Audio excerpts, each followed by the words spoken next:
क्रांतिदर्शी युग ऋषि वेदमूर्ति तपोनिष्ठ पंडित श्री राम शर्मा आचार्य एवं परम वंदनीय माता भगवती देवी शर्मा द्वारा भाष्यकृत 108 प्रमुख उपनिषदों के अंतर्गत ज्ञानखंड में नाद बिंदु उपनिषद का आज हम सभी स्वाध्याय करेंगे। उपनिषद के अगली कड़ी में 41वें मंत्र में उपनिषद के ऋषि लिखते हैं, योगी साधक को चाहिए कि सतत चिंतन करते हुए समस्त चिंताओं का परित्याग कर सभी तरह की चेष्टाओं से मन को हटाकर उस नाद का ही अनुसंधान, श्रवण, मनन, चिंतन करे, क्योंकि चिंतन द्वारा सहज ही चित्त का नाद में लय हो जाता है।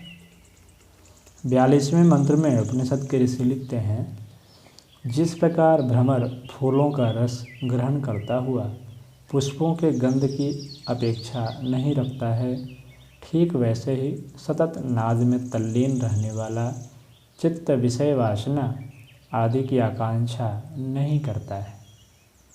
43वें मंत्र में उपनिषद के ऋषि लिखते हैं, यह चित्त रूपी अंतरंग भुजंग सर्प नाद को सुनने के पश्चात उस सुंदर नाद की गंध से आबद्ध हो जाता है और तत्क्षण ही सभी तरह की चपलताओं का परित्याग कर देता है।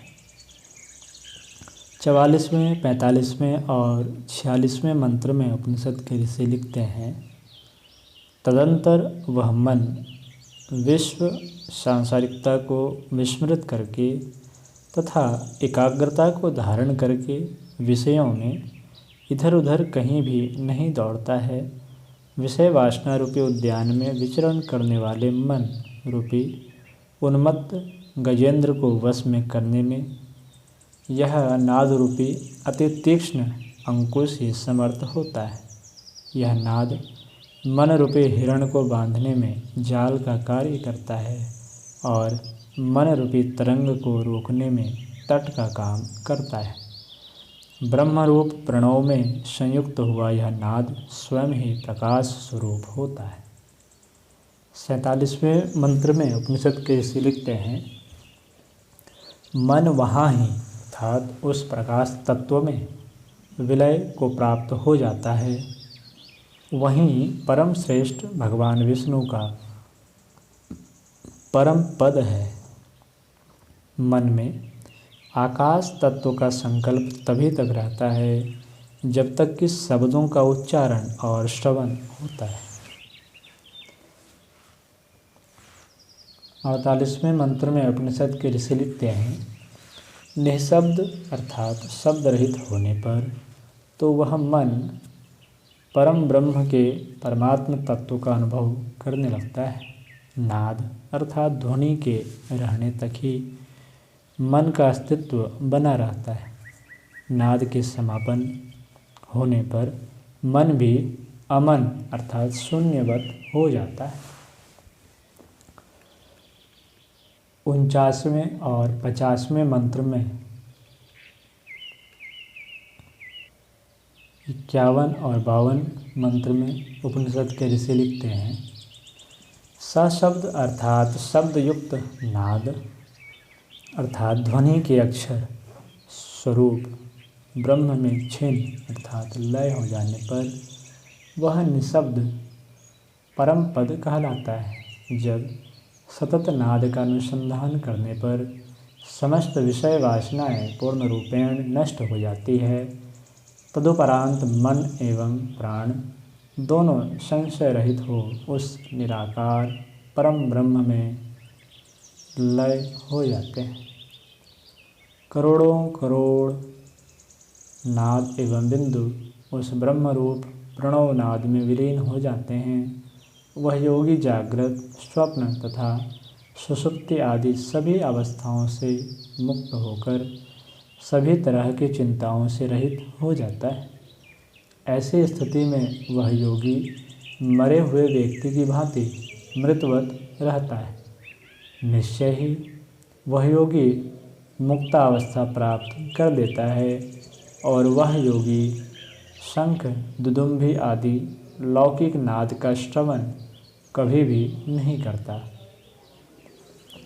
53वें मंत्र में उपनिषद के ऋषि लिखते हैं, जिस अवस्था में मन अमन हो जाता है उस अवस्था के प्राप्त होने पर शरीर लकड़ी की भांति चेष्टा रहित सा हो जाता है। वह मन न शीत जानता है न गर्मी जानता है और न ही वह सुख दुख का अनुभव करता है। 54वें मंत्र में उपनिषद के ऋषि लिखते हैं, वह योगी मान अपमान से परे हो जाता है। समाधि द्वारा वह इन सभी का पूर्णतया परित्याग कर देता है। योगी का चित्त तीनों अवस्थाओं जागृत, स्वप्न, सुषुप्ति आदि का कभी भी अनुगमन नहीं करता है, अर्थात उससे परे हो जाता है।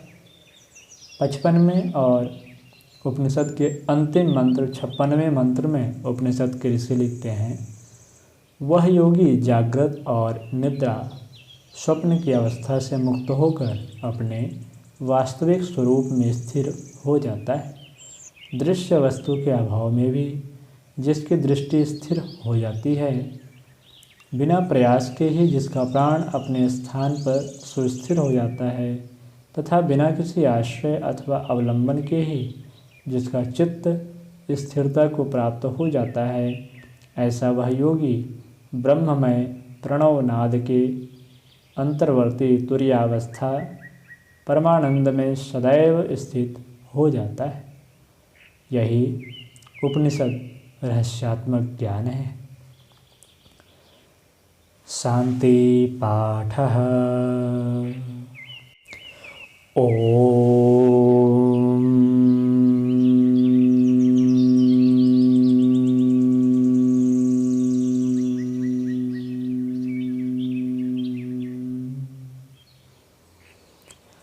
वांग में मनसि प्रतिष्ठिता मनो में वाचि प्रतिष्ठितं महावीराविर्म एधि वेदस्य आणस्थः श्रुतं मे मा प्रहासिरनेनादितेनाहोरात्राण सन्धामृत्यत्तं वदिष्यामि सत्यं वदिष्यामि तन्मामवतु तद्वक्तारमवतु अवतु मामवतु वक्तारमवतु वक्तारम्।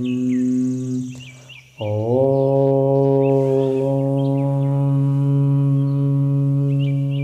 शांति शांति शांति। इति नादबिंदु उपनिषद समाप्त।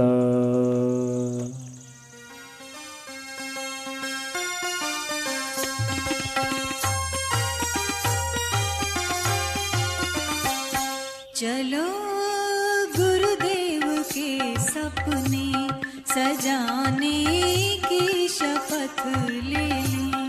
चलो गुरुदेव के सपने सजाने